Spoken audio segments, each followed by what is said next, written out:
서사시의 첫 장은 세상을 멸망시키려는 사악한 용과 한 영웅의 싸움으로 시작된다. 하늘과 땅이 흔들리고 둘의 싸움으로 진동했고 영웅은 동료들의 의지를 짊어지고 생사를 건 싸움에 뛰어들었다. 이 악룡을 끝장내기 위해 영웅은 궁극의 술법을 사용하기로 결심했다. 그리고 그가 술법을 시전하는 동안 다른 동료들은 악룡을 막아섰다. 그들은 영웅을 위해 단 1초라도 더 벌기 위해 목숨을 걸고 녀석의 공격을 막아냈다. 영웅에게 시간을 벌어주었다. 그리고 주문이 완성되자 영웅은 하늘을 가르는 검격을 날렸다. 타오르는 폭발과 함께 모든 것은 6개월 전으로 돌아간다. 일본 전역에서 특별히 선발된 학생들이 모인 한 학원에서였다. 모였다. 특별하다고 하는 이유는 이곳의 학생들이 모두 자신의 전생에 대한 기억을 가지고 있기 때문이다. 그 덕에 학생들은 구세주가 대림을 지닌 고대 마법을 사용할 수 있었다. 학원장의 지루한 연설이 이어지는 동안 보라색 머리의 한 소녀는 잠이 올 듯 눈을 꿈뻑이다. 이내 잠이 들었다. 그의 꿈의 전생의 기억 몇 줄기가 나타났다. 붉은 머리의 공주님부터 그 전생의 인물이 몇 번이고 생사를 건 전투에 뛰어드는 모습까지 계속해서 나타났다. 전생의 인물이 연인과 헤어지려 할 때 두 사람은 약속의 키스를 나눴다. 막 입을 맞추려는 순간 소녀는 한 소녀의 박치기에 잠에서 깨어났다. 잠에서 덜 깬 몽롱함과 아픔 속에서 소녀는 눈앞에 소녀를 전생의 연인으로 보았다. 그가 그녀의 이름 란주를 부르자 기뻐한 그녀는 소년에게 달려들어 그녀의 전생 오빠인 모로아의 이름을 불렀다. 이쯤 되면 뭔가 이상하다는 걸 눈치챘을 것이다.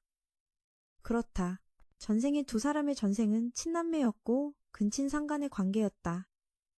이번 생에도 둘은 남매지만 사촌이기에 넘어갈 수 있었다. 란주는 오빠를 다시 만나 기뻐했지만 모로아는 여동생에 대해 여전히 헷갈려했다. 그들은 한 소녀에게 주목했다. 입학식 때 모로아처럼 잠들어 있는 소녀였다. 모로아가 다가가자 갑자기 소녀가 그를 붙잡고 연인처럼 키스했다. 란주는 감히 자기 오빠에게 그런 짓을 한 그녀를 붙잡았다. 소녀는 태연하게 사람을 잘못 본 것 같다고 답했다. 란주는 더욱 화가 났다. 전생의 자신은 오빠와 키스도 못 해봤기 때문이다. 모로아는 소녀에게 자신을 더 소중히 하라고 조언했다. 그녀의 태도가 여성의 가치를 떨어뜨리고 있기 때문이었다. 란주는 둘이 자신에게 관심을 주지 않자 삐지기 시작했다. 그녀는 오빠를 바람둥이라고 욕하고는 도망쳤다. 잠시 어수선했지만 세 사람은 같은 반에 배정되었다. 새 학년의 시작은 늘 자기소개 시간이었다. 긍정적인 에너지의 란주가 먼저 자기소개를 했다. 그녀는 자신이 구세주가 될 것이라 자신하며 친구들에게 자신을 따르라고 했다. 당연히 아무도 그녀를 모르니 따르는 사람은 없었다. 여동생의 민망함을 덜어주기 위해 모로아가 나서서 소개하고 선생님께 수업을 계속해달라고 했다. 선생님은 이어서 우루시바라를 불렀지만 아무리 불러도 대답이 없었다. 잠시 후 반 전체가 그녀가 자고 있다는 걸 알아차렸다.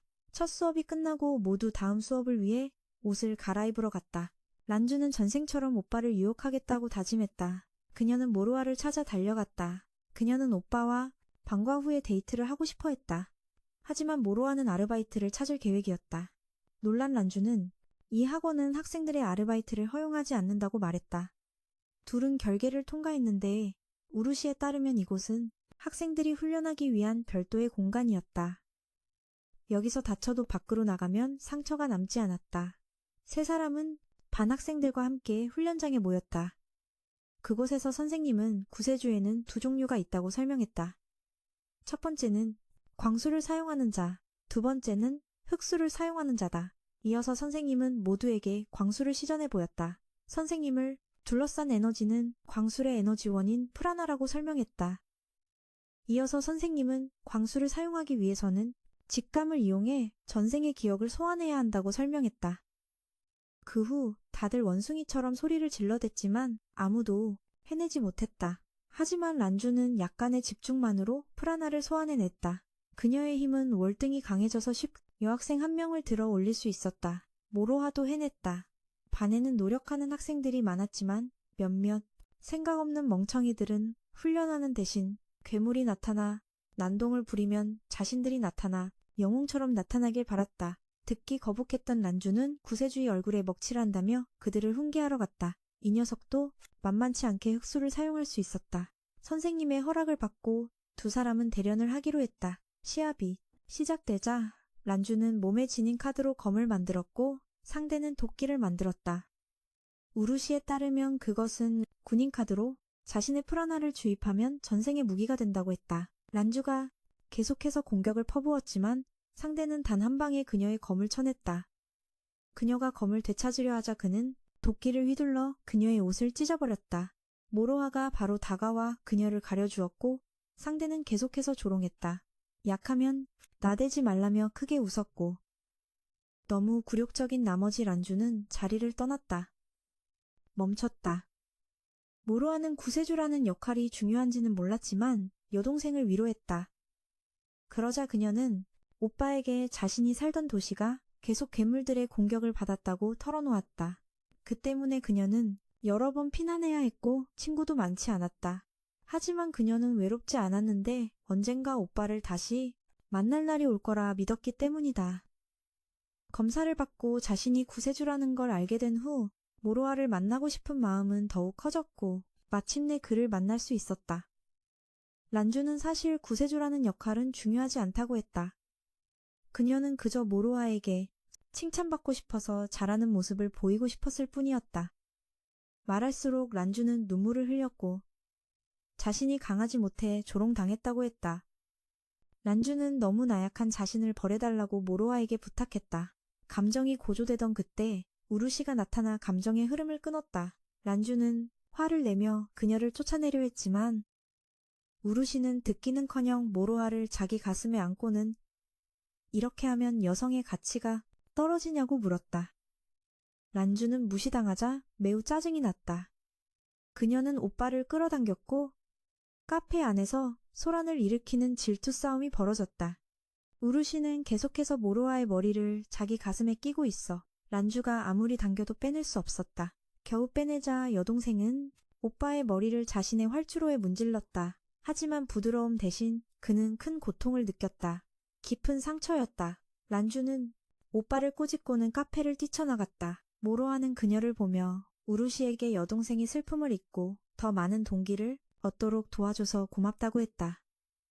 우루시는 공짜로 도운 게 아니라며 지금은 모로아가 진실을 알 때가 아니라고 말하고 떠나버렸다. 그날 오후 모로아는 여동생에게 굴욕을 준 녀석에게 결투를 신청했다. 그는 녀석에게 여동생에게 사과하라고 했다. 그러자 상대는 자신이 더 강한데 왜 그래야 하냐고 되물었다. 모로아는 아직 풀 하나를 쓸 수 없었기에 빛이 된 무기 중에서 골라야 했다. 하지만 그가 무기를 고르는 동안 상대가 기습하여 모로아는 멀리 날아갔다. 그 녀석은 계속해서 뒤로 순간이동해 그를 다시 한번 날려버렸다. 소식을 듣고 란주가 달려왔다. 이를 본 녀석은 또다시 그녀를 조롱했다. 모로아가 다시 일어나 공격하기 시작했다. 그의 검은 상대의 일격을 막다가 부러졌다. 그럼에도 모로아는 계속해서 돌진했다. 몇 번이고 날아가고 쓰러져도 그는 계속해서 일어섰다. 한순간 모로아는 검을 놓치고 상대에게 짓밟았다. 그는 전생의 기억을 똑똑히 떠올렸다. 꽤나 근친상간적이었지만 그 기억의 흐름 덕분에 모든 것을 기억해냈다. 그리고 상대가 도끼를 휘두르는 바로 그 순간 모로아는 풀 하나를 발동하여 무기인 성검을 소환했다. 그는 공격을 막아내 도끼에 금이 가게 했고 이어서 무언가를 말해 상대를 쓰러뜨렸다. 싸움은 끝났고 모로아는 란주의 품에 쓰러졌다. 전생의 꿈에서 모로아는 여동생에게 승리해서 돌아오겠다고 약속했다. 둘은 키스를 나눴고 그가 깨어났을 때 한 어린아이가 자신에게 키스하고 있는 것을 보았다. 키스가 끝나자 소녀는 내려와 학원장에게 달려갔다. 모로아는 학원장에게 그 소녀가 방금 자신에게 만화를 주입했다는 설명을 들었다. 그럼에도 소녀는 매우 부끄러워했다. 란주가 왜 소녀에게 그렇게 시켰는지 알기 위해 학원장이 그녀를 묶어두었다. 사실 학원장은 모로아의 싸움을 전부 지켜보고 있었다. 그녀는 그가 사용한 마법이 고대의 신령이라는 것을 알고 있었다. 전설에 따르면 유기계 일본 지부 사람들은 그것을 가장 오래된 고대의 전쟁혼이라 부른다고 했다. 학원장은 이것이 드문 경우지만 두 전생으로부터 기억을 물려받는 계승자가 있을 수 있다고 말했다. 즉, 모로하는 전생이 하나가 아니라 둘 또는 그 이상일 수 있다는 것이며 그 증거가 바로 그 전투였다. 모로하는 성검을 쓰면서 흑마법을 영창했고 심지어 고대 실용 마법을 일개 병사에게 쓰는 것은 많아 낭비가 너무 심했다. 학원장은 모로하가 쉴 수 있도록 자리를 비켜주었다. 한편 란주는 묶인 게 풀리자마자 오빠에게 달려가 그가 모든 것을 기억해낸 것에 기뻐하며 안았다. 하지만 모로하는 기억이 아직 희미하다고 털어놓았다. 란주는 자신이 키스하려고 할 때마다 그녀가 방해하는 것에 짜증을 냈다. 그 말을 듣자 우루시는 그녀를 도발하기 위해 모로하에게 달려가 키스했다. 그러자 두 소녀는 다시 다투기 시작했다. 학원장을 따라온 소녀는 멀리서 지켜보고 있었다. 그녀는 모로하의 운명을 그로마 여자를 홀리는 운명이라고 진단했다. 다음날 란주는 기쁘게 오빠와 연락처를 교환했다. 그녀는 부모님 다음으로 오빠는 제3자예요. 그녀에게 친구가 별로 없는 것을 보고 우루시가 먼저 다가가 번호를 교환했습니다. 그런데 번호를 받자마자 그녀는 실수로 란주의 번호를 삭제해버렸고 이건 명백한 시비라고 생각한 란주는 화를 냈습니다. 두 사람이 다투고 있을 때 밖에서 한 선배가 교실로 찾아와 모로하를 밖으로 불렀습니다. 그는 우루시도 따라오라고 했죠. 그가 모로하를 찾아온 이유는 두 가지였습니다. 첫 번째는 자기 동생의 무례한 행동에 대해 사과하기 위해서였고 두 번째는 교장 선생님을 대신해 모로하가 시급으로 승급했다는 것을 알리기 위해서였습니다. 전투 이후 시급으로 승급했다는 소식이었습니다. 승급의 혜택은 장학금 형태로 급여를 받고 졸업 후에는 취업이 보장된다는 것이었습니다. 하지만 세상에 공짜는 없는 법이죠. 모로하는 불리한 점은 없는지 물었습니다. 그는 모로하를 칭찬하며 말을 이어갔습니다. 시급으로 승급하면 그의 스트라이커즈 중 한 명이 될 거라고 말이죠. 간단히 설명하자면 초월급 괴물과 싸우는 실전 부대였습니다. 한 달에 한두 번 정도 출전하게 될 겁니다. 물론 죽음을 피할 수는 없죠. 모로하는 급여와 장학금에 대해 자세히 물었습니다. 그리고 그가 말한 액수를 듣자마자 바로 가입에 동의했습니다. 우루시도 참가에 동의했죠. 하지만 그녀의 오빠인지는 그녀를 예비 멤버로만 두려고 했습니다. 받은 게 없었습니다. 그는 란주가 예비팀에 들어갈 만큼 강하지 않다고 판단하여 거절하고 떠났습니다. 란주는 그 후 슬퍼하며 달려갔습니다. 잠시 후 진은 모로하와 우루시를 스트라이커즈 팀에 데려갔습니다. 모두 뛰어난 인재들이었죠. 선서를 마친 후 팀 전체가 훈련을 시작했습니다. 모로하와 우루시는 훈련에 집중하기 전에 그들의 힘을 목격할 수 있었습니다. 진의 세대는 황금 세대로 알려져 있었습니다. 이들은 수많은 괴물을 물리쳤고 일본의 다른 학원들보다 뛰어났습니다. 대부분 비급을 넘어선 실력자들이었죠. 모로하는 자신이 그들을 따라갈 수 있을지 걱정되기 시작했습니다. 훈련이 끝났을 때는 이미 오후였습니다. 모로하는 선배들에게 된통당한 후 지친 몸으로 집에 돌아갔습니다. 그런데 늦은 시간이었지만 란주가 함께 돌아가려고 그를 기다리고 있었습니다. 그녀는 새로 생긴 빵집에 가자고 제안했죠. 모로하가 대답하기도 전에 우루시가 대신 대답했습니다. 그녀는 훈련 때문에 쉬어야 한다며 란주의 제안을 거절했고 앞으로도 란주가 기다릴 필요가 없다고 충고했습니다. 전투 때문에 매우 바쁠 거라고 말이죠. 그 말을 들은 란주는 미안해하며 달려갔습니다. 그걸 본 모로하는 우루시가 그렇게까지 말할 필요는 없었다고 생각했습니다. 하지만 우루시는 두 사람을 위해 악역을 자처하는 것이 잘못됐다고 생각하지 않았습니다. 그렇지만 모로하는 그녀가 자신을 위해 희생하려는 듯한 태도가 마음에 들지 않았습니다. 고맙긴 하지만 어떤 남자도 여자가 자신 때문에 모든 죄를 뒤집어 쓰는 걸 원하지 않을 겁니다. 그는 그저 그녀가 웃어주기만 하면 된다고 했죠. 말을 마친 모로하는 란주를 찾아 달려갔습니다. 그는 곧 여동생을 따라잡았습니다. 자주 함께 놀아주지는 못하지만 쉬는 날에 같이 놀러가자고 제안했습니다. 란주는 기쁘게 동의했습니다. 쇼핑몰에 가자는 전화였습니다.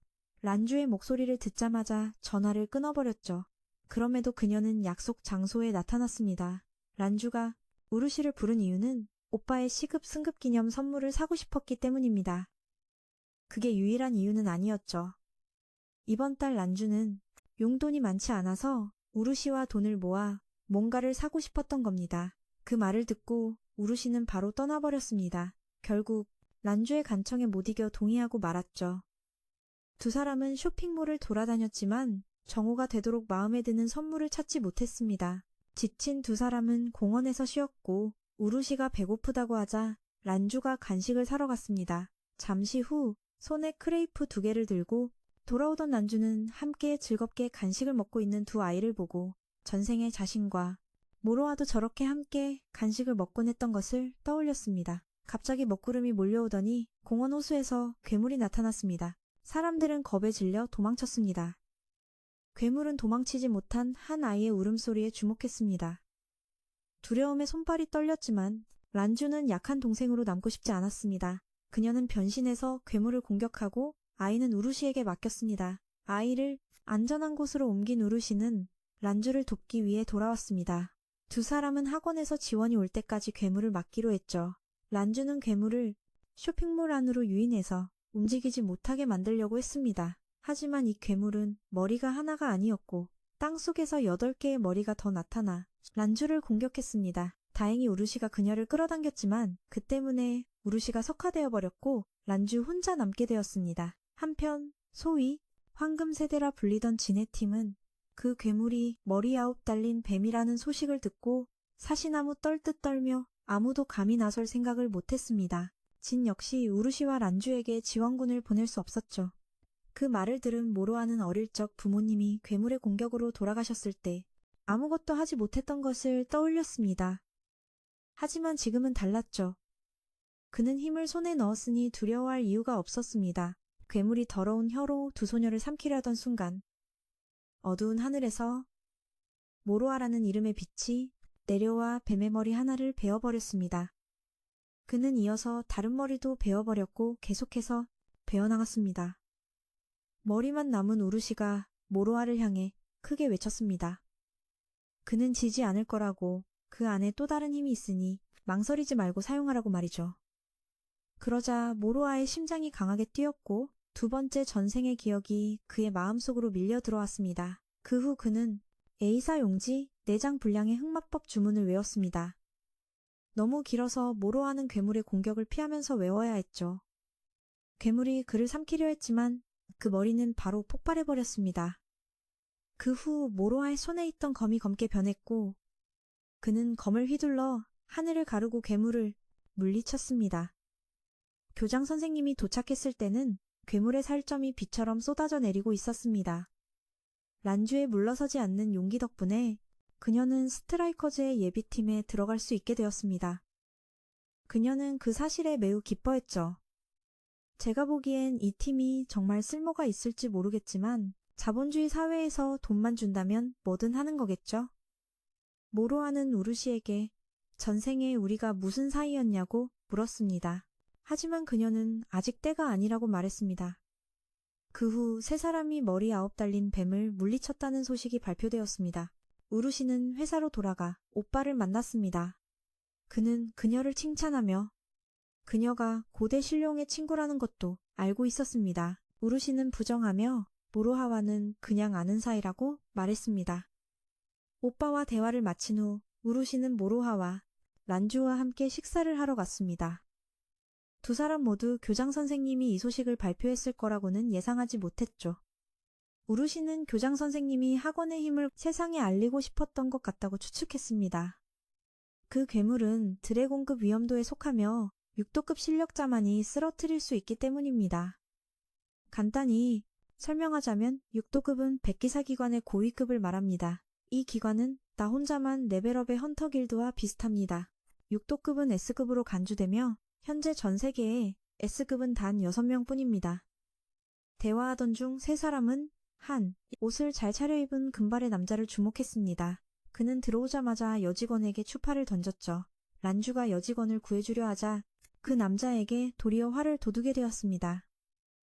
우루시는 목소리를 듣고 그가 영국인이라는 것을 알았죠. 그는 이곳의 차가 아주 맛있다고 들어서 왔다고 합니다. 그래서 란주는 가게 주인에게 자신의 레시피대로 음료를 한 잔 만들어 달라고 부탁했습니다. 너무 써서 바로 뱉어버렸습니다. 남자는 화를 내며 이것을 문화적 모욕으로 여겼습니다. 모로아는 여동생의 행동에 대해 사과하며 급히 닦을 것을 찾으러 갔습니다. 그 순간 그는 시간이 멈춘 듯한 느낌을 받았고 그 영국 남자는 사라졌습니다. 주위를 감지한 그는 남자가 너무 빨리 움직였다는 것을 깨달았습니다. 막지 않기로 결정했고 남자도 그의 바로 앞에서 멈췄습니다. 그는 모로아가 너무 약하다고 비난한 뒤 돈을 내고 떠났습니다. 란주는 여전히 무슨 일이 일어났는지 이해하지 못하고 어리둥절했습니다. 우르시는 그 영국 남자가 방금 비술하안을 사용했다고 설명했습니다. 그는 영국 총본부의 리더인 6도급 전사 에드워드였습니다. 그가 학원을 방문한 것은 모로아에 대해 들었기 때문인 것 같았습니다. 영국뿐만 아니라 미국, 중국 등 다른 나라들도 마찬가지였죠. 란주는 오빠를 매우 자랑스러워했습니다. 그녀는 모로아가 빨리 6도급으로 승급하기를 바랐지만 우르시는 그게 좋은 생각이라고 여기지 않았습니다. 그 등급에 도달하면 국가의 무기로 간주되어 어디를 가든 무엇을 하든 감시를 받게 될 것이기 때문입니다. 무엇보다 그들이 상대할 괴물은 모두 드래곤급이나 재앙급 이상이 될 겁니다. 하지만 란주는 모로아와 단둘이 데이트하지 못할까봐 걱정할 뿐이었습니다. 우르시는 한숨을 쉬며 때로는 란주의 단순한 사고방식이 부러웠습니다. 바보라고 놀리는 의미였죠. 옷을 갈아입은 후 세 사람은 함께 훈련장으로 갔습니다. 가는 길에 전에 교장 선생님과 함께 있던 소녀를 다시 만났습니다. 란주는 모로아가 치료 목적이었다고 설명했음에도 불구하고 그 소녀가 그에게 키스한 것을 여전히 마음에 담아두고 있었습니다. 소녀는 자신을 마야라고 소개했습니다. 작아 보이지만 세 사람보다 먼저 학원에 입학했다고 하죠. 어릴 때부터 재능이 있어서 언니인 마리가 이곳에 추천했습니다. 그리고 마리는 바로 이 학원의 교장 선생님이었죠. 우르시는 오빠가 이 학교의 이사장이기 때문에 그녀를 알고 있었습니다. 그녀의 집안 배경을 듣고 나머지 두 사람은 큰 충격을 받았습니다. 그 후 훈련장에서 선생님이 51반과 52반이 합반 수업을 할 것이라고 공지했습니다. 말이 끝나자마자 스트라이커즈 팀의 카미라는 청년이 1학년들 앞에서 잘난 척하려고 나섰습니다. 과시하고 싶었는지 그는 다음 6도급 후보인 모로아를 대련 상대로 지목했습니다. 이 대련에는 마야와 에드워드도 참관했는데 에드워드는 모로아를 시험해본 후 그를 평범하게 보며 얕잡아 보고 있었습니다. 아래쪽에서는 전투가 시작되었습니다. 시작하자마자 카미는 이계의 마법을 시전하여 공격했지만 그의 불꽃은 통하지 않았다. 그는 가볍게 3단계 술법을 시전했고 카미가 항복을 외쳤음에도 불꽃은 그대로 그에게 날아가 싸움을 끝냈다. 그 후 모로아는 교장실로 불려갔다. 그곳엔 교장 선생님은 안 계시고 마야만 기다리고 있었다. 교장 선생님이 바쁘시다고 생각한 모로아는 자리에 앉아 기다렸다. 마야는 곧바로 그의 품에 안겼다. 기다리는 동안 그녀는 모로아에게 우르시 가문에 대한 정보를 알려줬다. 우르시 가문은 매우 강력하며 그녀의 할아버지가 이 학교의 투자자라고 했다. 그녀의 오빠는 더 큰 권력을 얻기 위해 그녀가 이사회에 들어가길 원한다고 했다. 말하자면 여동생을 도구처럼 여기는 것이다. 대화가 끝난 후 그녀는 학교 운동장에서 자고 있는 모로아를 찾아갔다. 그를 바라보며 그분과 정말 닮았다고 생각했다. 그 전생에 그분은 왕국 전체를 얼릴 힘을 가졌고 그를 따르던 이가 바로 우르시의 전생이었다. 그녀는 늘 지옥의 마녀라는 이름으로 그의 곁을 따랐다. 모로아가 깨어났을 때 옆에 누워있는 우르시를 보고 깜짝 놀랐다. 그는 서둘러 그녀의 가슴에 닿은 것을 사과했다. 그 후 모로아는 그녀가 지옥의 마녀인지 확인하고 싶었지만 우르시는 밝히길 거부했다. 그는 그녀가 진실을 말하는지 보려고 눈을 똑바로 쳐다봤다. 그녀는 그가 키스하려는 줄 알고 다가갔다. 바로 그때 란주가 나타났다. 그녀는 두 사람이 키스하려는 순간에 나타나 오빠를 공격했다. 한편 에드워드의 하인에 따르면 우르시의 오빠는 에드워드가 그녀를 영입하는 걸 거절해서 몹시 화가 났다고 보고했다. 또한 모로아의 힘에 대해서는 더 지켜봐야 한다고 했다. 신호대기 중 에드워드는 하인에게 그를 죽이라고 명령했다. 그녀는 진지하게 명을 받들었다. 그날 오후 우루시의 집에서 그녀는 무언가를 준비하며 옷을 갈아입고 있었다. 하인이 들어와 오빠가 기다리는 식탁으로 그녀를 불렀다. 그녀가 나가자 놀랍게도 모로아가 있었고 그녀는 오빠의 지심을 알아차렸다. 둘은 서로 옷이 예쁘다고 칭찬했다. 식사 중에 오빠는 계속해서 우루시와 모로아를 엮으려 했다. 그러고는 그에게 육계제로 승급하고 싶냐고 물었다. 그가 어리둥절해하자 우루시가 승급 조건은 용금마물을 혼자 쓰러뜨리는 것이라고 설명했다. 그러자 오빠는 머리 9 달린 뱀에 대해 이야기했다. 3명이서 쓰러뜨렸기 때문에 모로아는 조건을 충족하지 못했다. 하지만 그가 동의만 한다면 다른 2사람에게 그가 혼자 마물을 쓰러뜨렸다고 인정하게 만들겠다고 했다. 그때는 카메라가 없었으니 아무도 반박하지 못할 것이었다. 게다가 그는 모로아의 가족 정보까지 알아냈다. 모로아가 어떻게 대답했는지는 모르지만 그날 밤 그는 우루시의 집에 머물렀다. 그는 그녀의 방에 들렀고 모로아는 그곳에 차가움을 느낄 수 있었다. 그녀는 자기 가문 사람들은 개인적인 취미를 가질 수 없으니 당연하다고 했다. 만약 좋아하는 게 있다면 그건 아마 잠일 거라고 했다. 꿈속에서만 행복을 찾을 수 있기 때문이었다. 전생이 어렸던 우루시의 선조는 잡혀가 강제노역을 감옥에서 했다. 그리고 얼마 후 그녀는 에너지원으로 감금된 모로아의 선조를 만났다. 그 후 점점 2사람은 서로 가까워졌다. 차가운 공기에 우루시는 현실의 방으로 돌아왔다. 모로아는 밖에 나가 바람을 쐬자고 제안했다. 전생의 그분을 떠올렸다. 그녀를 안아주고 싶었지만 용기가 나지 않았다.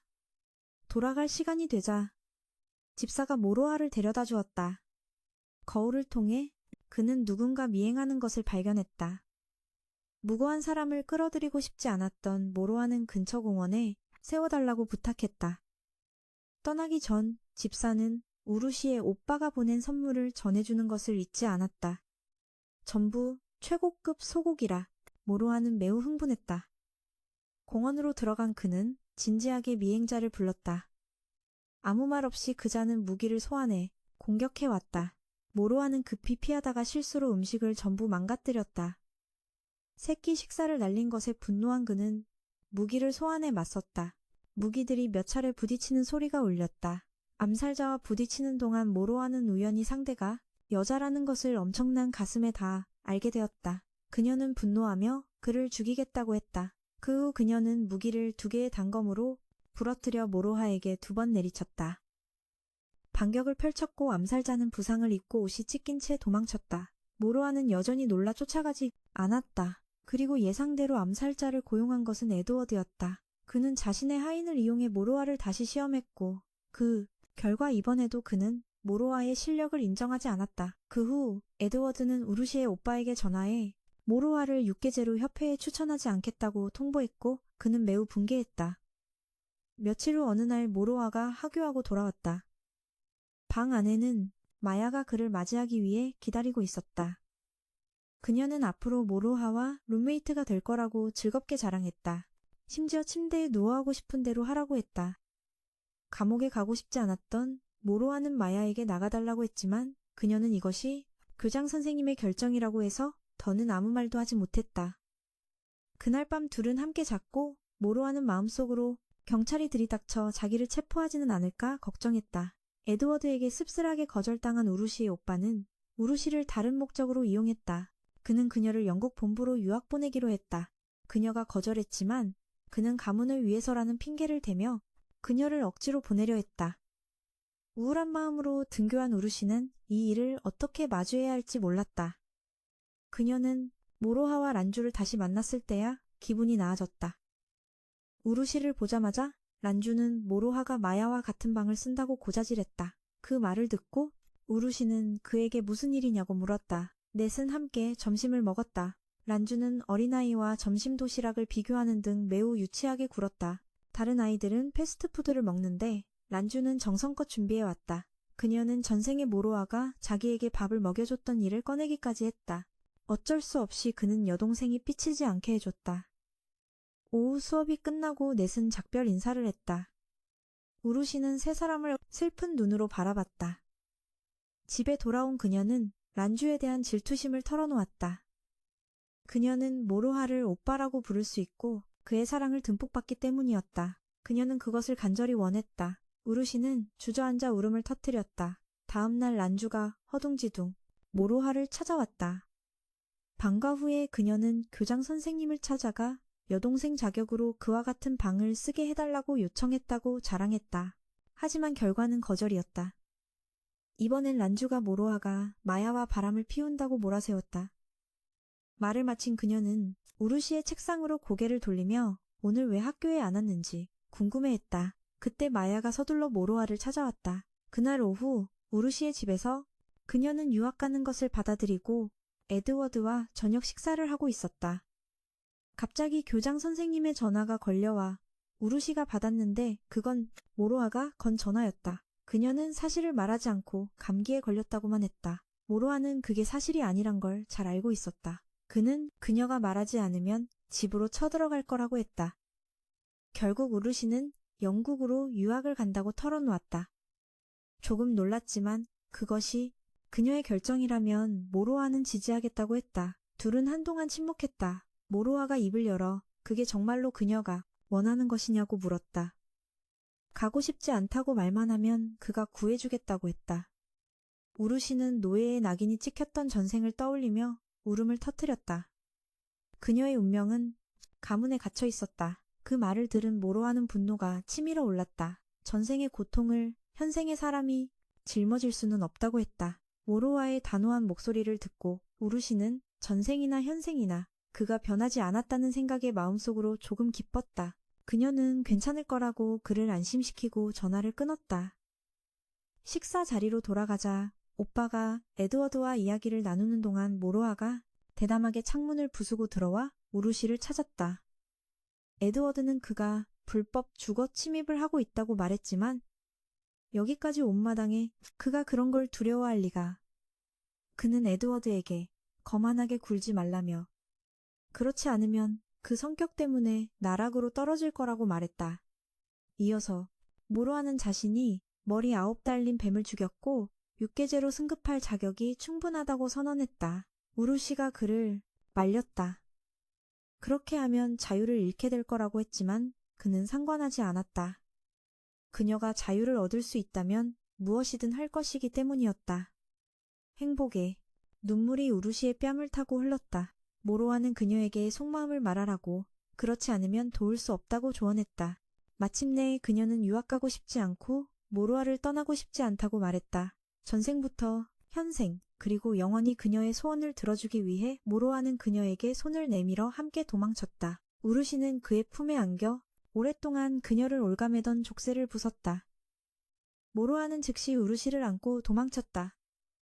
아래에서는 마야와 란주가 슈퍼카를 가져와 두 사람을 기다리고 있었다. 우루시의 오빠는 곧바로 에드워드에게 도움을 요청했다. 마야가 슈퍼카를 몰며 도로를 질주했다.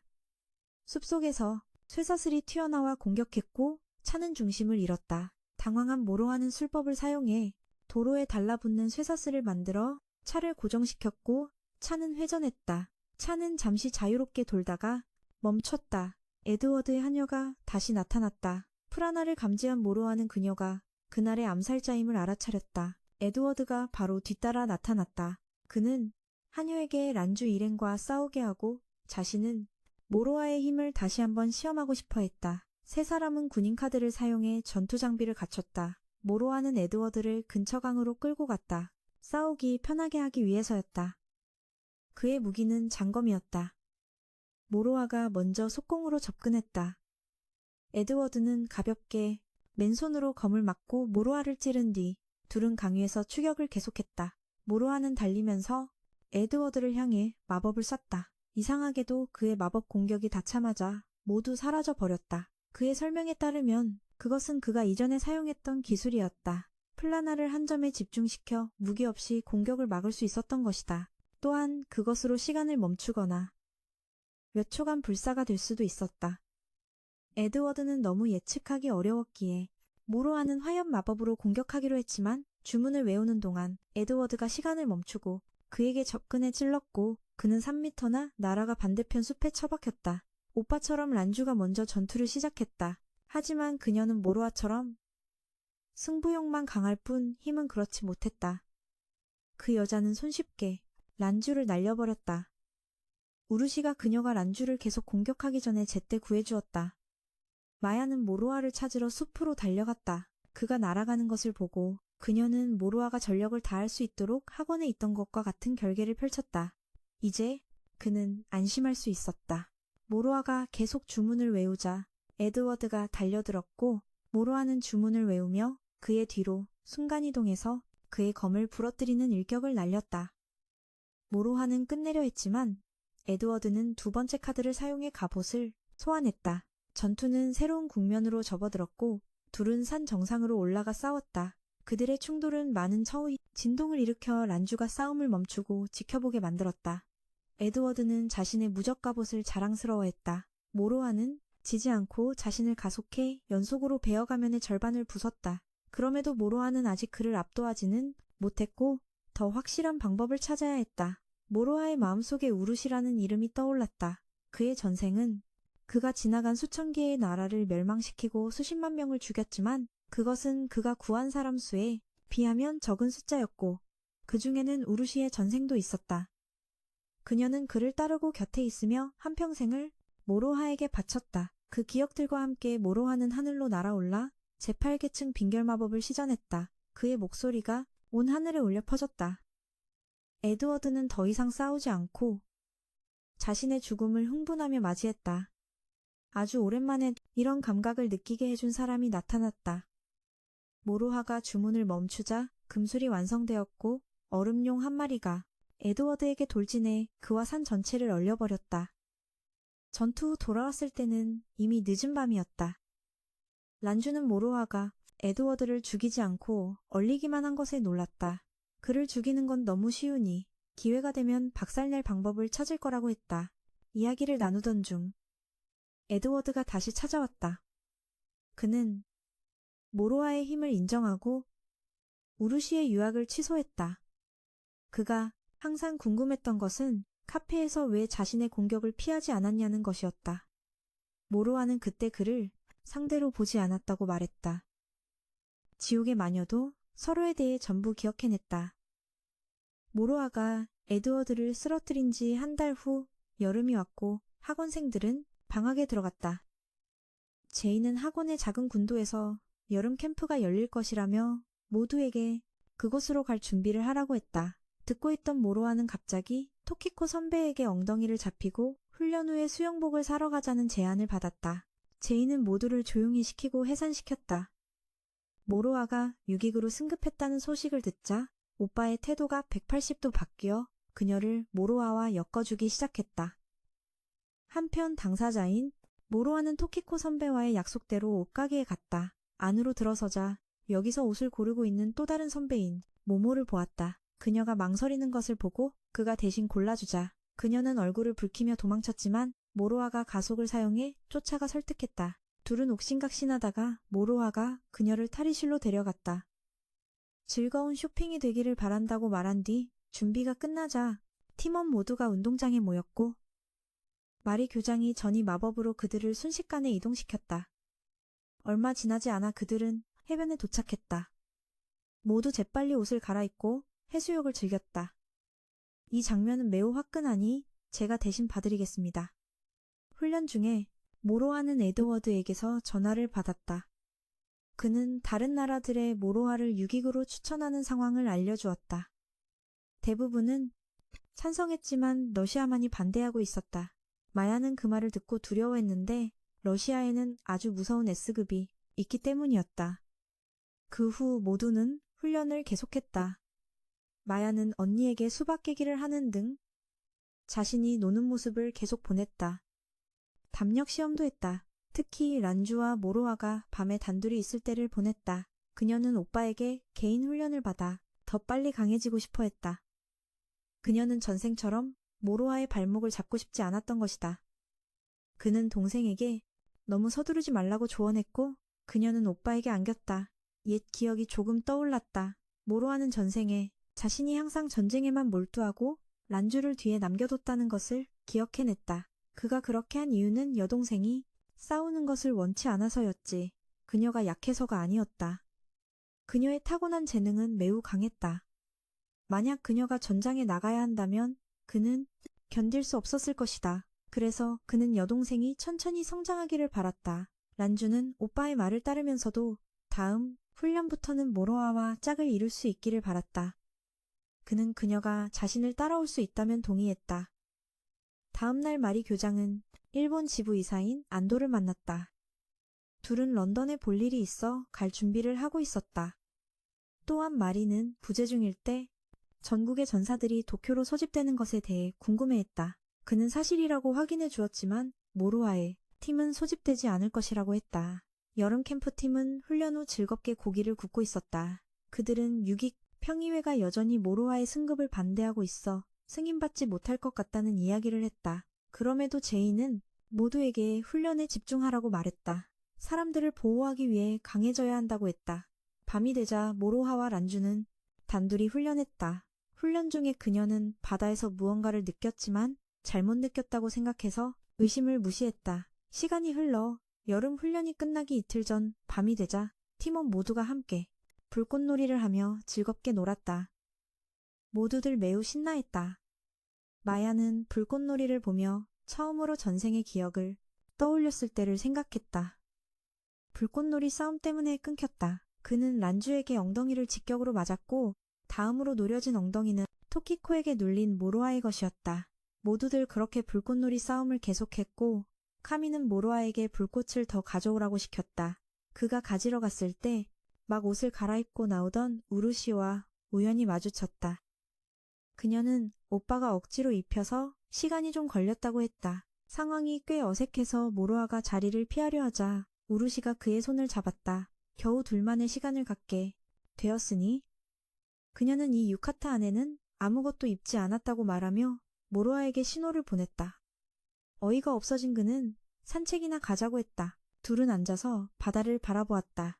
모로아는 그녀에게 시간을 내주지 못해 미안하다고 했다. 하지만 그녀는 이대로도 괜찮다고 했다. 바다에 오는 게 생각보다 즐거웠다고 했다. 모로아도 동의하며 기회가 되면 고모와 삼촌도 데려오고 싶다고 했다.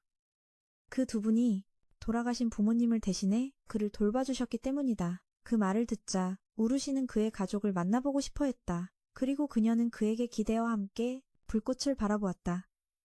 그 평화로운 광경과는 대조적으로 모로아에 대한 긴장감 넘치는 회의가 열리고 있었다. 대표인 에드워드가 그를 유기구로 추천하자 러시아가 가장 먼저 반대했다. 그 뒤를 프랑스가 따랐다. 일본은 그를 따라 모로아의 승급에 찬성했고 중국도 동의했다. 이제 결정은 이 거대한 화면 뒤에 있는 소녀에게 달려 있었다. 에드워드는 계속 설득했지만 러시아는 증거를 요구했다. 문제는 모로아가 그 이무기를 너무 빨리 죽여서 아무도 보지 못했다는 것이었다. 증거가 없었기에 프랑스와 러시아는 승인하지 않았다. 거대 화면의 소녀도 그들 쪽으로 기울기 시작했다. 에드워드가 필사적으로 설득하던 에드워드는 갑자기 고통을 느끼기 시작했다.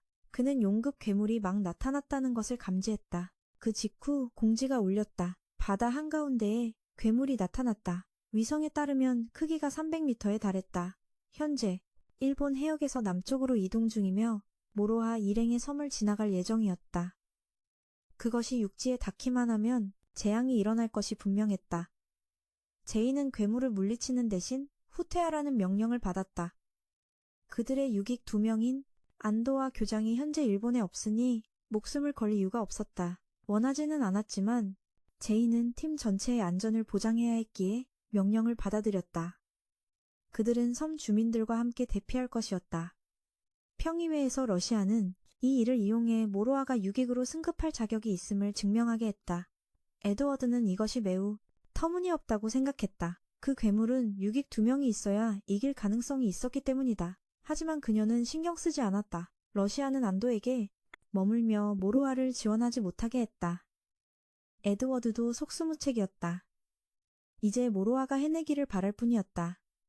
스트라이커즈 팀을 보낸 후 제이는 모로와 이렌과 함께 섬에 남아 괴물을 막았다. 하지만 다른 멤버들도 모두 돌아왔고 모두가 한마음으로 싸우기로 했다. 팀 전체가 선서문을 낭독하며 서로의 사기를 북돋았다. 얼마 지나지 않아 괴물이 서서히 모습을 드러냈다. 진의 계획은 놈을 지정된 위치로 유인하고 흑마술사 부대가 결계를 안전지대 삼아 왼쪽 측면에서 공격하는 것이었다.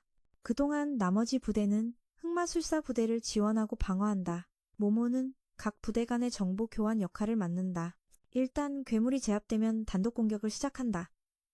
왼쪽은 진, 정면 공격은 모로아.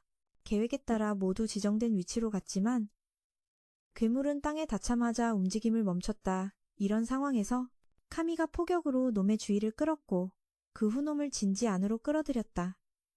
그러자 흑마술사들이 주문을 외워 다리 하나를 없애 움직임을 둔화시켰다. 그러자 괴물은 몸에서 곤충을 풀어내 반격했다. 주황색 머리 소년이 놈을 처리하기로 했고 제인도 자기 몫을 시작했다.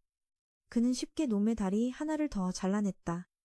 남은 건 모로아의 몫이었다. 그는 논스톱 EDM을 틀며 전투 모드에 들어갔다. 그는 검을 든 채 주문을 외우며 괴물에게 돌진했다. 그리고 단칼에 괴물의 집게발 하나를 날려버렸다. 란주 쪽도 열심히 괴물을 잡고 있었다. 도시 안에서는 진이 집게발 하나를 더 잘라냈다. 모모가 상황을 보고하러 달려왔다. 모든 것이 순조로운 듯 했으나 갑자기 괴물이 웃더니 몸에서 기괴한 얼굴들이 나타났다. 불안감을 느낀 제이는 모모에게 달려가 모두에게 빨리 후퇴하라고 전하게 했다. 그 즉시 얼굴들이 통곡하기 시작했고 귀를 찢는 음파를 만들어내 모두의 힘을 빼앗았다. 그리고 다시 곤충비를 쏟아냈다. 모모는 모두에게 후퇴하라고 소리치며 달려갔다. 란주는 팀 전체의 상황을 보고 곤충떼가 닥치기 전에 도망칠 수 없다는 것을 알았다. 오빠가 가르쳐준 것을 떠올리며 그녀는 플라나를 폭발시켜 날아올라 곤충떼의 길을 막았다. 괴물도 그녀의 플라나에 이끌렸다. 모모는 모로아에게 달려가 모든 것을 전했다. 상황이 위급하다는 것을 안그는 놈이 란주에게 가기 전에 처치해야 한다는 것을 잘 알고 있었다. 잠시 고민하던 막다른 골목에서 선조의 마법진이 모로아의 머릿속에 떠올랐다. 그는 괴물의 등에 그것을 그리기 시작했다. 모모는 남아 그가 그리는 것을 도왔다. 란주는 여전히 모두가 메이의 결계에 들어갈 시간을 벌고 있었다. 그녀가 힘이 다해 쓰러지자 모모가 달려가 그녀를 결계 안으로 끌어들였다. 그것을 본 괴물이 다시 한번 포효하려 했지만 바로 그때 모로아가 마법진을 완성했다. 그는 그것을 발동시켜 폭발을 일으켜 괴물을 완전히 소멸시켰다. 평의회 쪽 안도는 매우 기뻐하며 이 정도면 모로아의 6단계 승급에 아무도 이의를 제기하지 못할 것이라고 했다. 공룡 아가씨는 모로아의 재능을 인정했다. 러시아와 프랑스는 여전히 받아들이지 않는 듯하자 에드워드가 한 가지 방법을 제안했다. 전투 후 모두 치료를 받았고 모로아는 소녀들에게 둘러싸여 쟁탈전의 대상이 되었다. 러시아는 여전히 모로아에게 앙심을 품고 여름방학이 끝난 후 그를 제거할 사람을 보냈다. 모로아가 처음 받은 것은 사물함 속의 연애편지였다. 처음엔 당황하고 어리둥절했지만 약속 장소에 나가서야 이것이 함정이라는 것을 알았다. 한 백발 소녀가 그에게 사랑을 고백했지만 그녀의 표정이 너무 차가워서 모로아는 꽤 당황했다. 그의 반응을 보고 소녀는 인터넷의 지침대로 잘 읽었는데 이상하다고 생각했다. 그녀는 사랑이 무엇인지 모르는 것 같았지만 여전히 모로아와 짝이 되고 싶어 했다. 이 소녀의 의도를 알 수 없었기에 그는 그녀의 고백을 거절했다. 그 말을 듣자 소녀는 바로 좌절하며 사랑을 받아주지 않으니 죽고 싶다고 했다. 난처해진 모로아는 둘이 친구부터 하자고 제안했다. 더 나아가기 전에 말이다. 그 소녀는 나중에 엘레나라고 소개되었다. 러시아에서 온 교환학생이었다. 그러자마자 우루시가 여기에 온 목적이 무엇인지, 공부인지 암살인지 물었다. 그 질문에 반 전체가 조용해졌다. 그러자 엘레나는 당당하게 자신의 목표는 모로아의 여자친구가 되는 것이라고 선언했다. 그 선언 후 반 전체가 소란스러워졌고 특히 모로아의 여동생이 그랬다. 사츠키와 우루시가 달려와 따져 물었다. 자신을 곤란하게 하는 질문들 앞에서도 엘레나는 여전히 태연하게 대처하여 란주와 독설가인 우루시마저 짜증나게 만들었다. 모든 것이 그렇게 엉망이 되었다. 훈련장에서는 갈색 피부의 소녀 소피아와 유케이라는 주황색 머리 소년의 대결이 벌어지고 있었다. 그는 소피아를 쓰러뜨리며 우세했지만 그녀가 플라나를 가슴에 모아 공격을 막자 우스케는 놀라 넘어져 정신을 차렸다. 우스케는 3단계 광수를 사용해 거미줄을 만들어 함정을 설치했다. 하지만 소피아는 자신의 플라나층을 매우 자신하며 거미줄을 뚫고 지나갔다. 정말로 그녀의 몸은 다치지 않았지만 옷은 모두 찢겨나갔다. 소피아에게 뺨을 맞아 경기장 밖으로 날아갔다. 토키코도 틈을 타 소피아의 몸을 더듬었다. 훈련은 그렇게 혼란 속에서 끝났다. 그날 오후 엘레나는 모로아의 훈련이 끝나기를 기다리고 있었다. 그녀는 휴일에 데이트하자고 그에게 제안했다. 란주는 그런 일은 절대 안 된다고 소리쳤다. 그녀는 우루시에게 힘을 합치자고 했지만 그녀는 휴일에 바쁜 일이 있어 이미 떠난 후였다. 그래서 그날 모로아는 약속 장소에 가서 엘레나를 기다렸다. 란주는 학원의 자선 활동에 참여하느라 갈 수 없었다. 15분을 기다리자 엘레나가 고양이 귀 메이드복을 입고 나타났다. 그녀는 서두르느라 속옷 입는 걸 잊었다고 말하며 덜렁대는 척했다. 모로아는 다른 이유는 이해할 수 있었지만 왜 고양이 귀를 하고 있는지 의아해했다. 일본인은 고양이 귀를 하지 않는다는 말을 듣자 엘레나는 얼굴을 붉혔다. 그리고 모로아를 유혹하지 못했다며 다시 좌절했다. 그가 러시아 소녀를 위로하고 둘은 데이트를 시작했다. 고양이 귀는 없었지만 엘레나는 여전히 이 옷차림으로 꽤 눈에 띄었다. 둘은 패스트푸드점에 들렀다. 그녀는 학교가 아니라 군대식 구세주 훈련소라고 말했다. 훈련은 매우 힘들었고 음식도 맛이 없었다. 그 말을 듣고 모로아는 이곳에 있는 동안 더 많은 추억을 만들자며 그녀를 데리고 놀러 가자고 했다. 엘레나는 그를 보며 예전에 알던 사람과 매우 닮았다고 생각했다. 한편 우루시는 에드워드의 하녀에게 연락해 몇 가지를 조사해달라고 부탁했다. 그녀는 원치 않았지만 우루시는 가문과 모로아의 이름을 내세워 그녀를 압박했다. 다시 모로아 쪽 엘레나는 인터넷에서 본 것처럼 사진 부스 안에서 그에게 키스하려고 했다. 계속해서 놀다가 모로아는 그녀에게 인형을 뽑아 주었는데 선물이라며 주자 그녀는 매우 기뻐했다. 그 후 둘은 함께 영화를 보러 갔다. 엘레나는 자연스럽게 모로아의 무릎 위에 앉았다. 그가 막 자리를 잡자 러시아 소녀의 나쁜 손이 주위를 더듬기 시작했다. 한편 우루시는 하녀에게서 엘레나에 대한 정보를 듣고 나서 그녀가 식인귀라고 경고했다. 그녀는 지금 모로아와 공원에서 쉬고 있었다. 그는 어렸을 때 부모님을 잃었기 때문에 엘레나에게 약간의 동질감을 느꼈다. 두고와는 점차 유대감을 형성했다. 그날 밤 엘레나는 러시아 쪽의 상황을 보고했다. 그들은 그녀에게 모로아를 통제하기 위해 그의 약점을 잡으라고 했다. 그러기 위해서는 그를 유혹해서 그의 약점이 되라고 했다. 그녀가 성공하면 남동생을 만나게 해주겠다고 했다. 다음 날 학교에 가자 엘레나는 도전장을 받았는데 그것은 우루시에게서 온 것이었다.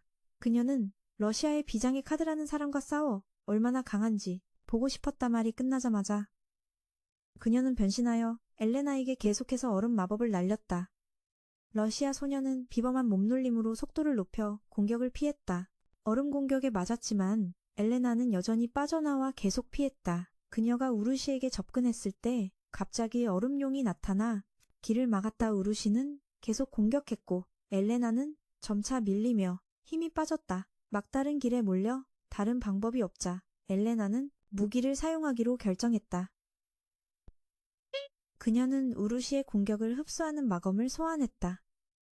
어떤 마법 공격도 무효화되었다. 얼음용마저 단칼에 두 동강 났다. 우루시는 이기는 상황에서 순식간에 지는 상황으로 바뀌었다.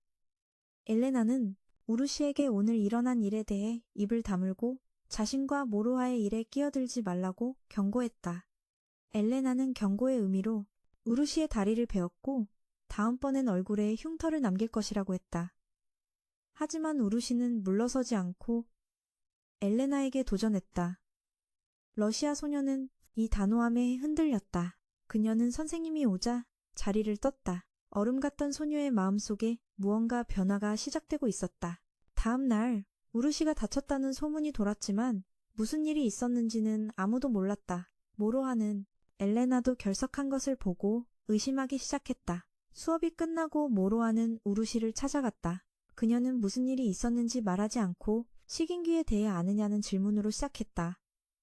그것은 플라나와 만화를 흡수하는 능력을 가진 마검을 사용하는 자였다. 에드워드도 그녀와 부딪혔을 때 부상을 입었다. 우르시는 엘레나가 바로 그자이며 어젯밤의 전투가 증거라고 경고했다. 그녀의 상처를 보고 그는 매우 걱정하며 다음에는 그러지 말라고 부탁했다. 하지만 그는 여전히 엘레나에게는 좋은 면이 있을 것이라고 믿었다. 러시아 소녀는 그때 상처를 치료하며 남동생과의 과거를 회상하고 있었다. 그녀는 고양이 한 마리 때문에 잠에서 깼다.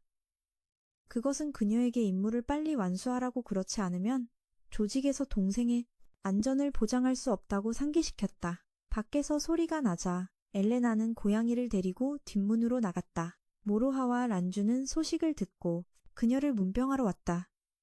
엘레나는 집에 없는 척 숨었다. 피했다고 생각했지만 란주가 창문을 열고 찾았다. 둘은 안으로 들어왔고 란주는 음식을 만들었고 모로하는 상처를 치료해주며 우루시의 행동에 대해 엘레나에게 사과했다. 엘레나는 러시아에도 흑마술사가 많지만 모로아처럼 자신에게 이렇게 해준 사람은 없다고 생각했다. 란주는 요리를 마치자마자 둘 사이에 끼어들어 엘레나에게 음식을 먹여주었다. 그 후 며칠 동안 팀원들은 그녀가 다 나을 때까지 돌아가며 엘레나를 돌보았다. 그녀는 점점 모두에게 호감을 갖게 되었습니다. 어느 날 소피아가 돌봐주러 왔는데 그녀도 유학생으로 일본에 와 있었습니다. 소피아는 졸업 후 귀국하는 대신 일본 협회에 가입할 거라고 했습니다. 엘레나도 만약 여기가 재미있다면 그럴 거라고요. 모두와 함께 등교하는 상상을 하니 엘레나는 기뻤지만 배신하고 싶지 않아 남동생을 배신하고 임무에 실패하고 싶지도 않았습니다. 모로아가 오자 엘레나는 기쁘게 맞이했고 그 후 결정을 내렸습니다. 그녀는 주말에 모로아에게 데이트를 신청했습니다. 그날 두 사람은 놀이공원으로 가는 버스에 올랐습니다. 둘 사이의 거리가 느껴졌습니다. 공원에 도착하자 엘레나는 더 이상 숨기지 않았습니다. 그녀는 자신이 암살자라고 정체를 밝혔습니다. 모로아를 죽이기 위해 러시아에서 보낸 암살자라고요. 말을 마치자마자 그녀는 공격했습니다. 우루시와 란주는 이 사실을 알고 차를 몰아 그들을 찾으러 갔습니다. 하지만 소피아는 두 사람이 들어가는 것을 허락하지 않았습니다. 상황을 훑어본 우루시는 그녀가 모로아를 이용해 엘레나를 처리하려 한다는 것을 알아챘습니다. 아무래도 이것이 미국이 노리는 것이기도 한 것 같았습니다. 그 말을 들은 란주는 우루시 먼저 가라고 말했습니다. 이 미국 여자는 내게 맡기라고요? 공원 안에서 모로아는 마검을 제압할 방법을 몰라 불리한 상황에 처해 있었습니다. 검이 부딪힐 때마다 프라나를 흡수하는 엘레나의 마검 때문에 몇 걸음씩 밀려났습니다. 모로아는 마검이 흡수할 틈도 없이 프라나를 폭발시켜 반격했지만 그 마검이 접촉하지 않아도 멀리서 프라나를 흡수할 수 있다는 걸 금방 알아차렸습니다. 모로아는 지치기 시작했습니다. 엘레나가 재빨리 검을 휘둘렀고 모로아는 뒤로 뛰어 그녀를 호수 쪽으로 유인했습니다. 모로아는 계속 방어태세로 엘레나의 폭풍 같은 공격을 막아냈고 이상한 낌새를 느낀 그녀는 멈춰섰습니다. 그녀는 보통 검을 쓰는 광술사는 프라나를 소모하는데 방금 자신의 마검이 아무것도 흡수하지 못했다는 건 네가 평범한 검술로 자신과 싸우고 있다는 뜻이라고 했습니다. 모로아 자신도 잘 이해하지 못했고 그것을 제어하는 데 서툰 듯 했습니다. 이때 어려운 일은 조상님이 해결해 주시는 법, 전생의 기억이 돌아왔는데 그때 그는 프라나를 전혀 소모하지 않고 적을 학살했습니다. 그리고 점점 더 강해졌습니다. 그 기억 덕분에 모로아는 마검에 대항할 방법을 찾아냈습니다. 더 이상 흡수하지 못하게만 하면 되는 것이었죠. 모로아는 프라나를 방출하며 평범하게 검을 맞댔습니다. 그리고 프라나를 감지하자마자 모로아는 가볍게 엘레나의 배에 한 번의 참격을 가했습니다. 그리고 몇 번 더 검을 맞댄 후 엘레나는 점점 지쳐갔습니다. 모로아는 그녀의 남동생이 위협받고 있다고 말했습니다. 그래서 그녀가 항복하면 러시아로부터 남동생을 구해주겠다고 제안했습니다. 그녀가 망설이는 동안 우루시가 찾아왔습니다. 그녀는 엘레나에게 남동생이 없다는 사실을 밝혔습니다. 그녀가 예전에 찾은 자료에 따르면 그녀 혼자 고아원에 버려졌고 다른 사람은 없었습니다. 엘레나는 여전히 믿지 않았습니다. 그러자 우르시는 그녀의 남동생 이름을 물었습니다. 러시아 소녀는 놀라 이름을 말하지도 동생의 얼굴을 기억하지도 못했습니다. 이때 검은 고양이가 나타나 확인시켜 주었습니다. 엘레나가 기억하지 못하는 건 그가 실존하지 않기 때문이라고요. 어렸을 때 그들은 그녀를 복종시키기 위해 머릿속에 거짓 기억을 심었습니다. 엘레나는 비 속에서 절망했습니다. 자신이 항상 섬기던 조직의 거짓말 때문에요. 그 틈을 타 고양이가 그녀의 몸에 들어가 조종권을 빼앗았습니다. 엘레나는 미친 듯이 싸워 모로아가 프라나를 개방하게 만들었습니다. 마검은 그 기회를 틈타 흡수했습니다. 하지만 이번에는 모로아가 프라나를 풍부하게 방출하여 마검을 과부하시켰습니다. 한 번의 참격으로 마검을 날려버리고 또 다른 일격으로 엘레나에게 빙의한 놈을 두 동강 냈습니다. 모로아는 만약 곁에 아무도 없다면 자신이 가족이 되어주겠다며 엘레나의 살의지를 북돋웠습니다. 검은 고양이는 러시아에 의해 처벌받았습니다. 다음날 엘레나는 아무도 연루되지 않도록 떠나기로 결심했습니다. 모로아는 밖에서 기다리고 있었습니다. 그녀를 붙잡을 수 없다는 것을 알기에 두 사람은 작별에 포옹을 했습니다. 갑자기 모로아가 수면 마법을 시전했습니다. 그 후 그는 에드워드에게 전화해 러시아와 전쟁을 벌일 것이라고 알렸습니다. 얼마 후 러시아의 블라디보스토크 다리에서 러시아 고위 관료의 차가 모로하에게 가로막혔습니다. 그가 차에서 내리자 모로하는 러시아의 수장인 뇌제의 위치를 물었습니다. 그리고 이자가 그가 모로하라는 것을 알자마자 시간을 낭비하고 싶지 않아 전투를 위해 변신했습니다. 모로하는 사계제 뇌속성 마법으로 그 관료를 신속하게 처리하고 그 후 전함에 올라 에드워드의 하녀인 안젤라를 만나 여권과 위조 비자를 받았습니다. 그녀는 에드워드가 이 일에 동의한 것에 대해 극도로 불쾌해했습니다. 만약 러시아가 알아내면 영국까지 연루될 것이기 때문입니다. 배에서 내린 두 사람은 방금 잡은 관료를 신문하며 뇌제의 위치를 물었습니다. 이자는 입이 무거워 아무것도 불지 않았습니다. 그러자 모로아는 러시아와 전쟁을 준비 중이라고 바로 말했습니다. 만약 그가 정보를 주지 않는다면 더 높은 관료를 찾아가 입을 열게 할 거라고요. 뇌제에게 보고하도록 그를 풀어줄 생각이라고 했습니다. 그는 모로아가 너무 자만한다며 비웃었습니다. 그는 가볍게 배를 찌르며 응수했습니다. 오만함은 강자의 특권이라고요. 그의 두 전생은 모두 혼자서 망군에 맞섰던 자들이었습니다. 심지어 땀 한 방울 흘리지 않고 왕국 전체를 상대했습니다. 그 두 사람의 기억과 지식을 가졌는데 어째서 모로아가 러시아에 싸움을 걸지 않겠습니까? 말을 마친 후 그는 떠났습니다. 모로아는 고위 관료들이 뇌제의 위치를 알 리가 없다는 것을 잘 알고 있었습니다. 에드워드도 자신의 첩보원들이 찾아내지 못했다고 했습니다. 모로아는 한 가지 방법을 생각해냈습니다. 러시아의 중추를 공격하면 뇌제가 스스로 모습을 드러낼 것이라는 방법이었죠. 한편 그 관료는 아직 살아있었습니다. 그는 필사적으로 차를 몰아 집으로 돌아가 뇌제에게 연락했습니다. 보고를 마친 후 그는 그녀에게 처벌받고 모든 것이 처리되었습니다. 그 후 그녀는 부하들을 보내 모로아를 처리하게 했습니다. 모로아 쪽은 기차 객실이 꽤 작아서 안젤리아와 같이 자야 했습니다. 그는 꽤 걱정했지만 하녀는 그를 놀렸습니다. 원한다면 나를 안고 자도 된다고요.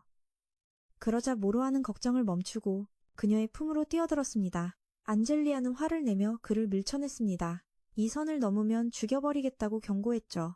그날 밤 잠자는 동안 모로아는 안젤리아가 떠난 것을 느꼈습니다. 확인하러 나가보니 그녀는 상황을 보고하고 있었습니다. 에드워드에게요. 한편 학원에서는 모두가 혼자 싸우는 모로아를 매우 걱정하고 있었습니다. 엘레나도 이 학원에 들어왔습니다. 그 후 며칠 동안 모로아는 러시아의 거점들을 공격하고 그곳에 자신의 이름을 남겼습니다. 모로아는 모든 지부를 파괴하여 러시아의 경제적 피해를 입혔습니다. 어느 날 밤역을 막 나서자 모로아는 8명의 누군가가 자신을 미행하고 있다는 것을 느꼈습니다. 그는 이 무리를 처리할 테니 안젤리아에게 여행 가방을 맡아달라고 했습니다.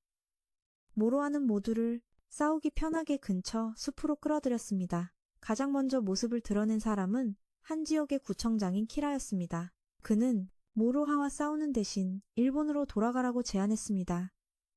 그와 싸워서 지면 뇌제에게 죽임을 당할 것이기 때문입니다.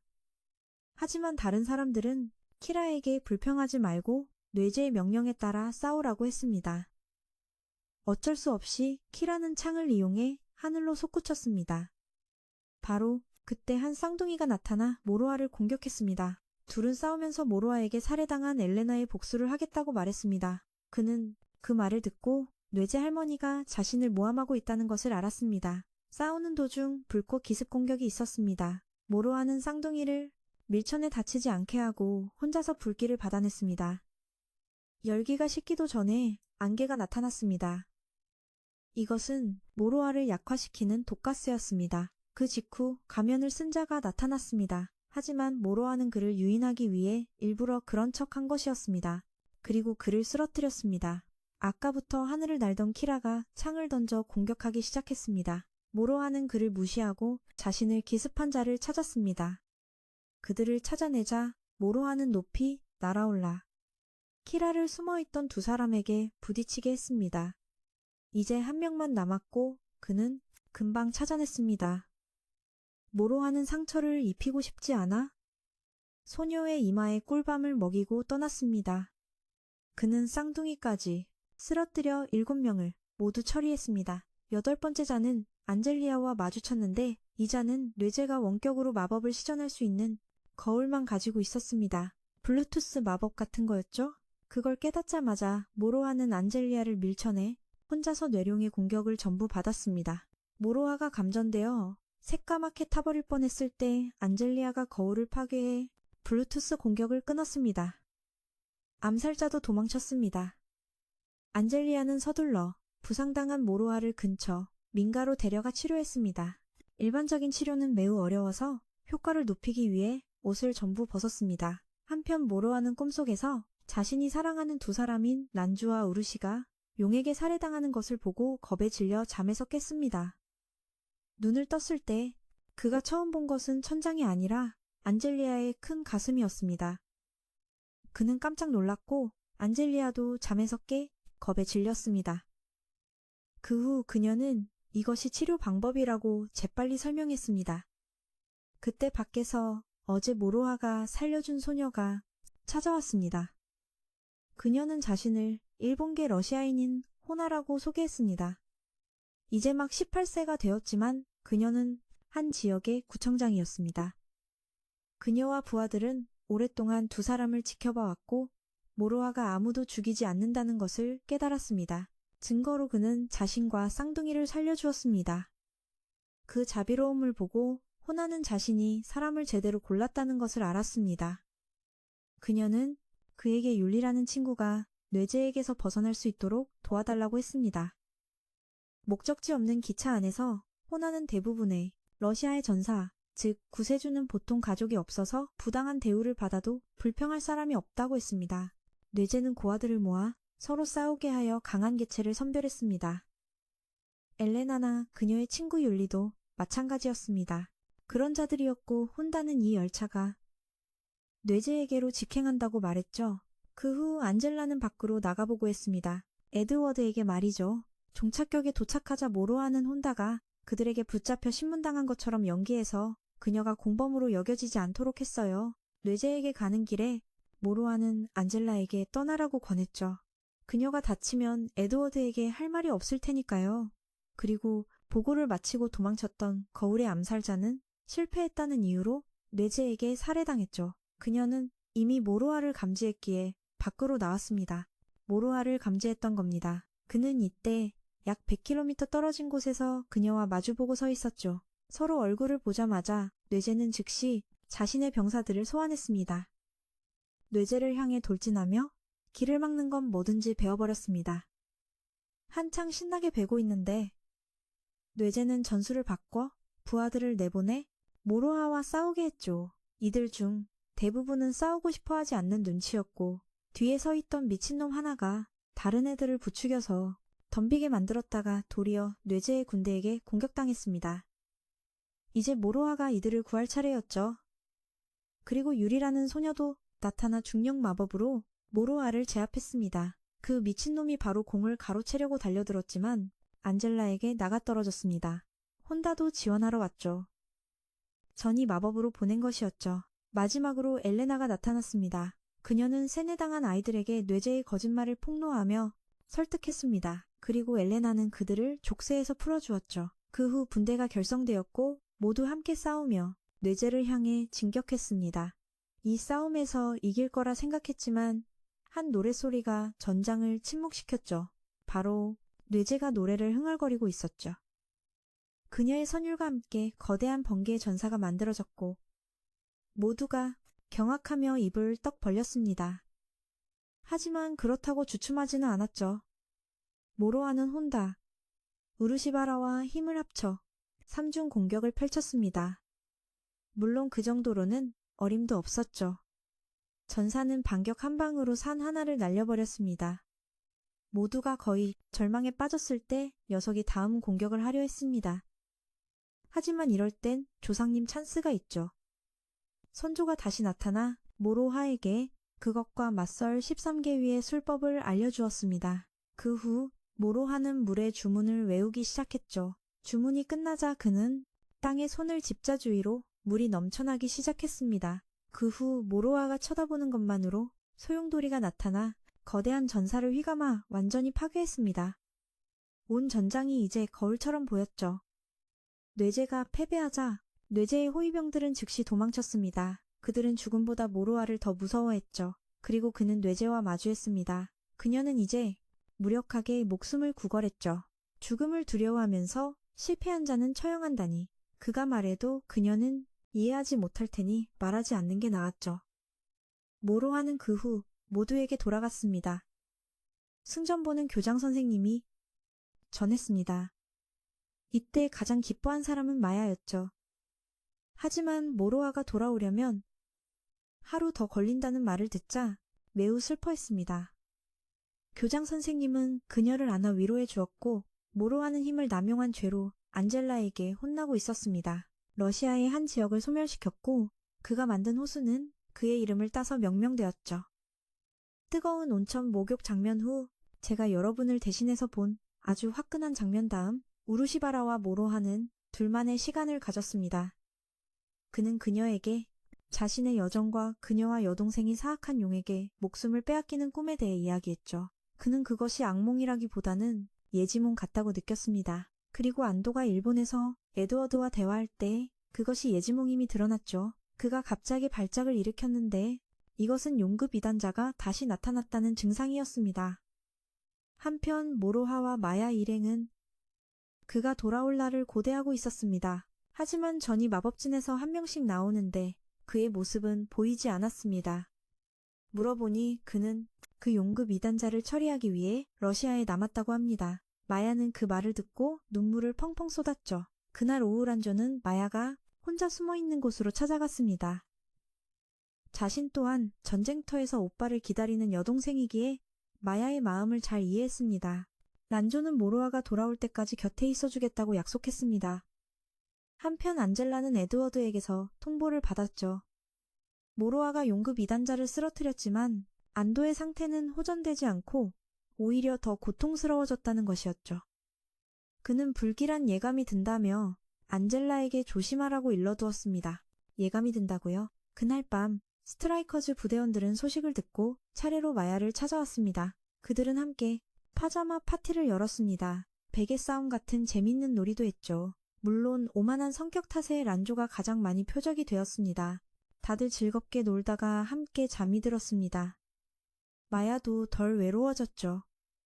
갑자기 란조도 무언가를 감지했습니다. 한편 안도는 에드워드에게 필사적으로 경고하고 있었죠. 이번 이단자는 고대 재앙급인 신룡이라고요. 그리고 바로 다음날 아침 일본 도시 한가운데에 검은 구름이 나타났습니다. 검은 구름에서 신룡이 나타나자 학원은 즉시 긴급공지를 내렸습니다. 스트라이커즈 부대 전원이 소집되었죠. 진이 말하길 유일한 정보는 이 녀석이 재앙급이고 부상 치료 중이라 힘은 미지수라는 것이었습니다. 영국과 러시아 측이 서둘러 오고 있고 교장 선생님은 모두를 대피시키려 전이 게이트로 사람들을 대피시키고 있었죠. 그들의 임무는 모두가 대피할 때까지 신룡을 막는 것이었습니다. 어라, 저 친구, 애니 초반에 영웅이 되고 싶다며 괴물이 나타났으면 좋겠다던 걔 아니야? 왜 피난민들 사이에 숨어 있냐? 다시 스트라이커즈 부대로 돌아와서 모두 학원을 지키기로 결심했습니다. 선서를 마치자 모두 공격 위치에 섰습니다. 하지만 신룡은 금세 그들을 발견하더니 갑자기 하늘 높이 솟아올라 사라졌습니다. 기묘한 정적의 순간 신룡이 나타나 스트라이커즈 부대가 숨어있던 곳에 불을 뿜었습니다. 모두 즉시 자리에서 물러났고 이내 신룡은 란조를 찾아냈습니다. 녀석은 즉시 그녀를 노렸고 그녀는 도망치다 발을 헛디뎌 넘어졌죠. 녀석이 그녀를 덮치려 할 때 토키코의 부대가 공격했죠. 하지만 용은 마법 공격을 무효화할 수 있었습니다. 그런데 무효화가 가능하다면 주문도 쓸 수 있다는 뜻이겠죠. 그리고 즉시 부대 전체가 녀석에게 공격당했습니다. 모로아는 아직 러시아에서 위성을 통해 모든 걸 지켜보고 있었죠. 그는 곧 그것이 두 전생의 그 용이라는 것을 알아차렸습니다. 우르시바라와 란조를 빼앗아 간 녀석이었죠. 스트라이커즈 부대도 이때 가만히 있지 않고 계속 공격했지만 신룡은 순간이동으로 공격을 피했습니다. 녀석은 불을 뿜어 반격했죠. 천지가 진동하고 무고한 시민들은 혼비백산하여 도망쳤습니다. 한편 마야는 언니와 함께 전이 마법진을 최대한 빨리 만들려고 애쓰고 있었죠. 지는 녀석의 등에 뛰어올라 기술을 쓰려 했지만 그 전에 튕겨 나가 떨어졌습니다. 녀석이 불을 뿜으려는 순간 토키코가 나타나 공격을 막았죠. 하지만 녀석이 마법을 무효화시켜 둘 다 다치고 말았죠. 녀석은 계속 주위를 파괴했습니다. 다음 공격에 맞은 불운한 사람은 모모였습니다.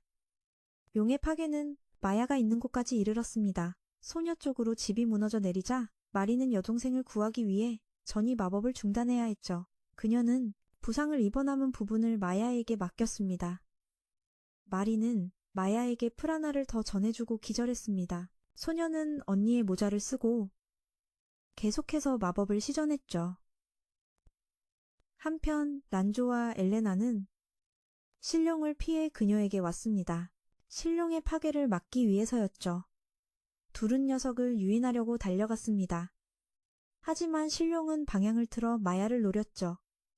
마침 에드워드가 때맞춰 지원하러 와서 소녀가 계속 마법을 시전할 수 있게 했죠. 그리고 전이 마법이 완성되고 모로아가 분노로 가득 찬 얼굴로 나타났습니다. 안젤라와 우르시바라는 계속 신룡을 관찰하고 있었죠. 둘은 이 섬을 날려버리고도 남을 힘이 있으면서 그러지 않는 것을 이상하게 여겼습니다. 마치 그들을 가지고 놀거나 무언가를 기다리는 듯했죠. 무엇인가를요? 한편 란조는 엘레나가 지쳐버려 혼자서 계속 달리고 있었죠. 녀석은 계속 그녀를 쫓아왔고 그때 모로아가 나타났습니다. 분노에 찬 그는 누구도 나서지 못하게 하고 혼자서 상대하겠다고 했죠. 이 빌어먹을 녀석이 전생에서 자신이 소중히 여겼던 모든 것을 짓밟았으니 자기 손으로 끝장내겠다고 했습니다. 모로아는 중력 감소 마법으로 시작한 뒤 8개위 술법으로 공격했지만 무효화되었죠. 우르시바라는 그에게 녀석의 무효화 능력과 주문 시전 능력에 대해 경고했습니다. 그렇다면 모로아는 프라나 없이 맨몸으로 싸우기로 했죠. 그가 달려가자 녀석은 화염 공격으로 그를 막은 뒤 음파 공격으로 콤보를 이어갔습니다. 모로아뿐만 아니라 모두가 영향을 받았죠. 그리고 그의 손에 있던 검이 부러지고 말았습니다. 신룡은 기회를 틈타 천녀는 안 닦은 입을 벌려 수많은 벌레를 내보내 공격했죠. 녀석은 용급 2단자의 모든 힘을 지니고 있었죠. 란조가 오빠를 도우러 가려 했지만 우르시바라가 막았습니다. 그녀는 신룡이 일부러 이 순간을 기다리고 있었다고 느꼈습니다. 그리고 모로아가 잠시 방심한 틈을 타 신룡은 우르시바라와 란조에게로 순간이동했습니다. 녀석은 머리 9 달린 뱀의 마법으로 둘을 석화시켰죠. 모로아는 이번 생에서도 둘을 구하지 못했다는 무력감에 멈추라고 절규했습니다. 사랑하는 사람들의 죽음을 목격하자 모로아의 분노 게이지는 가득 찼습니다.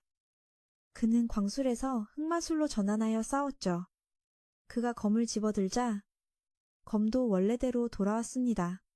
모로하는 미친 듯이 신룡에게 달려들어 베기 시작했습니다. 모든 상처에는 뇌제를 물리쳤던 13개위 수술의 결인이 새겨졌죠. 녀석은 몸에 직접 새겨진 고대혈을 해제할 수 없었습니다. 안젤라는 모로아에게 멈추라고 외쳤죠.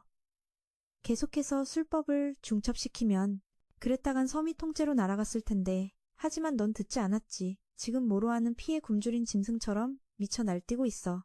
그 후 그는 섬 전체를 칠흑 같은 어둠 속에서 폭발시켰어.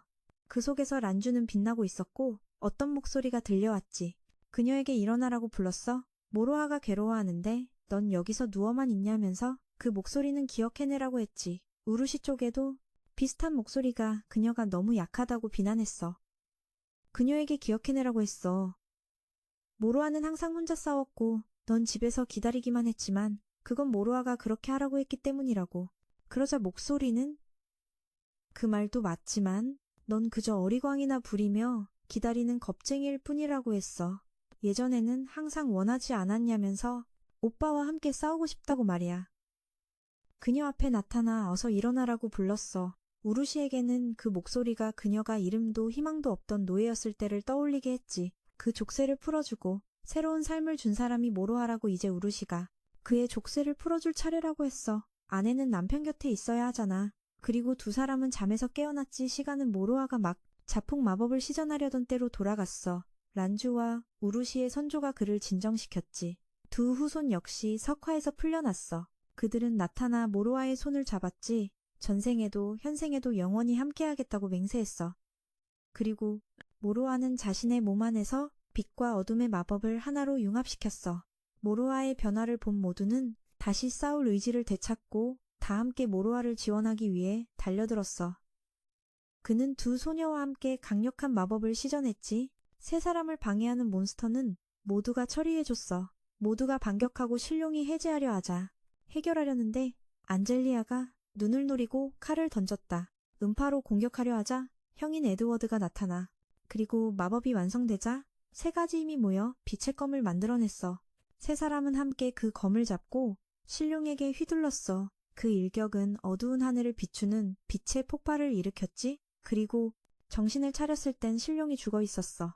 며칠 후 에드워드는 비자가 만료되어 귀국했지. 가기 전에 그는 모로아에게 프랑스를 조심하라고 일러줬어. 그쪽에서 무언가 꾸미고 있는 것 같다고 말이야. 에드워드를 배웅한 후 모로아는 란주에게 정말 아무것도 기억나지 않냐고 물었어. 그녀는 오빠를 아주 많이 사랑했다는 것만 기억난다고 했지. 그 후 세 사람은 학교로 돌아왔지만 안타깝게도 파괴되어 있었어. 란주는 이곳에 추억이 많다며 몹시 화를 냈지. 모로아는 새로운 추억을 만들면 된다고 위로했어. 기숙사가 파괴되었기 때문에. 우루시는 모로아에게 잠시 자기 집에 머물라고 했어.